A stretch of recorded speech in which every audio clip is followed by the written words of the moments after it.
So we're going to go through Flexibility 101, going through loads of information so that you can better understand flexibility and different types of stretching, so that just by having that knowledge and better understanding, you can put that into practice and understand more about what you're doing and why with your flexibility goals. So I'm going to be referring to my notes. I've written down loads of things that I wanted to share with you. The first thing is I kind of define flexibility and stretching in kind of two different ways.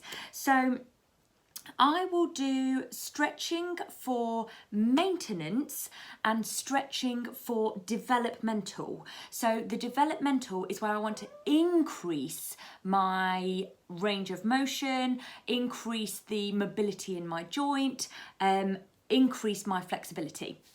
So maintenance is where you are keeping your muscles the same length, but you're stretching them out, but keeping the muscles ultimately at the same length.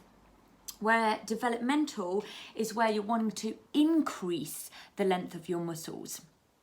The main kind of difference between maintenance and developmental stretch, if you're going to do a maintenance stretch, you'd probably hold it for about 10 to 15 seconds, whereas if you're going to do a developmental stretch, so increasing the muscle length, then you'd want to do it for about 30 seconds to 60 seconds. So you generally hold it for a little bit longer, and that kind of is it in its broadest sense.